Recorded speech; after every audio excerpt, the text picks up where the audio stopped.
देखने को मिलेगा तो ध्यान से देखना कि बाबा साहेब के शरीर पर, पार्थिव शरीर पर भगवा रंग का कपड़ा है, नीला नहीं है।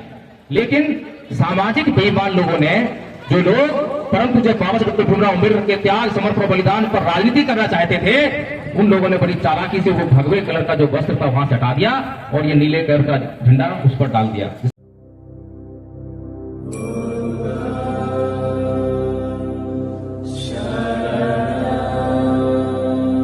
बाबा साहेब डॉक्टर भीमराव अम्बेडकर ने SCF यानी कि शेड्यूल कास्ट फेडरेशन, जिसका ये झंडा था नीले रंग का, उसको भंग कर दिया, समाप्त कर दिया था 30 सितंबर 1956 को। और 14 अक्टूबर 1956 को परम पूज्य बाबा साहेब डॉक्टर भीमराव अम्बेडकर ने बौद्ध धर्म की दीक्षा ली। इसीलिए जब परम पूज्य बाबा साहेब डॉक्टर भीमराव का देहांत हुआ 6 दिसंबर 1956 को, तो उनके शरीर पर सबसे पहले भगवा रंग का वस्त्र डाला गया। और जो कुछ बहुत दुर्लभ पिक्चरें हैं, तस्वीरें हैं, जो आपको कभी कभार देखने को मिलेगी। अगर देखने को मिलेगी तो ध्यान से देखना कि बाबा साहेब के शरीर पर, पार्थिव शरीर पर भगवा रंग का कपड़ा है, नीला नहीं है। लेकिन सामाजिक बेईमान लोगों ने, जो लोग परम पूज्य बाबा साहेब डॉक्टर भीमराव अम्बेडकर के त्याग, समर्पण, बलिदान पर राजनीति करना चाहते थे, उन लोगों ने बड़ी चालाकी से वो भगवे कलर का जो वस्त्र था वहां से हटा दिया और ये नीले कलर का झंडा उस पर डाल दिया, जिस पर लिखा था SCF, शेड्यूल कास्ट फेडरेशन, जिसको बाबा साहेब 30 सितंबर 1956 को भंग कर चुके थे। ये कहानी सामाजिक बेईमानी की है, क्योंकि अकेले बाबा साहेब डॉक्टर भीमराव अम्बेडकर ने इस देश के लोगों को संविधान दे दिया, लोकतंत्र दे दिया, आरक्षण दे दिया, उनकी जिंदगी को सुख सुविधाओं से भर दिया।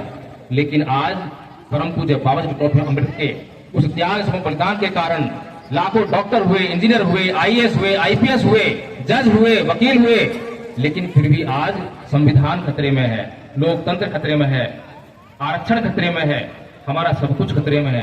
कहानी समझ में नहीं आती। अकेले अंबेडकर जिन्होंने ये सब कुछ दे दिया और लाखों लोग मिलकर ये कहते हैं कि हमारा सब कुछ खतरे में है, इसका मतलब ये है कि कहीं ना कहीं समाज के मिशन मूवमेंट से गद्दारी हो रही है, बेईमानी हो रही है। इस गद्दारी को समझना पड़ेगा, इस मिशन को समझना पड़ेगा। परम पूज्य बाबा साहेब डॉक्टर भीमराव अम्बेडकर का मिशन क्या था और हम किस मिशन की तरफ बढ़ रहे हैं। जब परम पूज्य बाबा साहेब डॉक्टर भीमराव अम्बेडकर 14 अक्टूबर 1956 को बौद्ध धर्म ग्रहण कर चुके हैं, तो उसके बाद इस समाज के पास कौन से ऐसे हालात हैं, कौन सी ऐसी मुसीबतें हैं कि वो बाबा साहेब की बात को मानने के लिए तैयार नहीं है। अगर किसी को कोई दुख दर्द हो, बीमारी हो और वो डॉक्टर के पास जाए और डॉक्टर उसको उस बीमारी का इलाज करे और कुछ दवा खाने के लिए दे, लेकिन वो उस दवा को खाए ना, तो बताइए क्या बीमारी दूर हो सकती है? बीमारी कभी दूर नहीं होती। परम पूज्य बाबा साहेब डॉक्टर भीमराव अम्बेडकर हमारे समाज के ऐसे ही एक डॉक्टर थे, जिन्होंने हमारे समाज की हर एक समस्या को अच्छी तरह समझा और उसका इलाज किया और हमें खाने के लिए कुछ दवाइयां दी। पहली दवाई 13 अक्टूबर 1935 को दी, जब परम पूज्य बाबा साहेब डॉक्टर अम्बेडकर ने ये बना की धरती से घोषणा की कि मैं हिंदू धर्म में पैदा हुआ, ये मेरे लिए मेरे बस की बात नहीं थी, लेकिन मैं हिंदू मरूंगा नहीं। वो दवाई भी हमारे समाज ने नहीं खाई। आज भी हमारा समाज वहीं अटका पड़ा है, उसी धार्मिक पाखंड, अंधविश्वास, अंधश्रद्धा में फंसा हुआ है। तो दूसरी दवाई 14 अक्टूबर 1956 को दी, बौद्ध धर्म की दीक्षा ली और आपको भी कहा कि भैया बौद्ध धर्म की शरण ग्रहण कर लो, इसके बिना गुजारा नहीं है। उससे पहले 1950 में बाबा साहेब डॉक्टर अम्बेडकर संविधान को लागू करवा चुके थे और उस संविधान में आपके लिए तमाम हक अधिकार उसमें निश्चित कर चुके थे। आज बहुत से लोग बोलते हैं कि संविधान की रक्षा कर लो, सब कुछ बच जाएगा।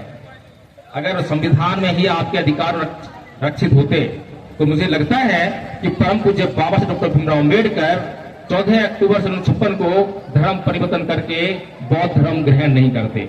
इसका सीधा सीधा मतलब यह है कि संविधान और संविधान के द्वारा बनाए गए कानून आपके लिए दर्द निवारक है, इंस्टेंट रिलीफ देने वाले हैं। अगर आपके ऊपर कहीं पर भी अत्याचार हो रहा हो, शोषण हो रहा हो, तो तुरंत से उसका इस्तेमाल कीजिए। लेकिन जो लोग बार बार दर्द होने पर पेन किलर का इस्तेमाल करते हैं और कुछ दिन के बाद जब दर्द सहन नहीं होता डॉक्टर के पास जाते हैं, डॉक्टर जांच करता है और जांच करने के बाद कहता है कि भाई बीमारी लाइलाज हो गई है, अब इसका इलाज नहीं है, अब तो मरना पड़ेगा। ऐसे ही अगर लगातार हम लोग संविधान और संविधान के कानूनों को उसका इस्तेमाल हम अपने दुख दर्दों को दूर करने के लिए करते रहे और हमें जो सच्ची दवाई दी है, जो परमानेंट रिलीफ परम पूज्य बाबा साहेब डॉक्टर भीमराव अम्बेडकर ने दिया है, अगर उसका इस्तेमाल हमने नहीं किया तो हमारे लिए भी ये बीमारी लाइलाज हो जाएगी, लाइलाज हो रही है।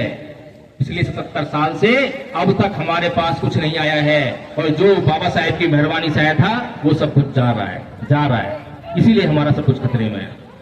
सामाजिक बेईमानी कहां हो रही है, इस सामाजिक बेईमानी को समझना बहुत जरूरी है। इंद्र मेघवाल की हत्या हो जाती है राजस्थान में, जितेंद्र मेघवाल की हत्या होती है राजस्थान में, और हमारे समाज के जो नेता हैं वो सड़कों का आंदोलन करने के लिए निकल पड़ते हैं, सड़कों पर आंदोलन करते हैं, एफआईआर दर्ज करवाते हैं, SC ST एक्ट का इस्तेमाल करते हैं, और उस परिवार के लिए एक नौकरी की मांग करते हैं, उस परिवार के लिए मुआवजे की मांग करते हैं। लेकिन मैं ये सोचने पर मजबूर होता हूं कि क्या वो जो अत्याचार हुआ, क्या वो उस परिवार पर हुआ? परिवार पर तो हुआ, क्या वो सामाजिक अत्याचार नहीं था? क्या वो समाज के ऊपर हुआ अत्याचार नहीं था?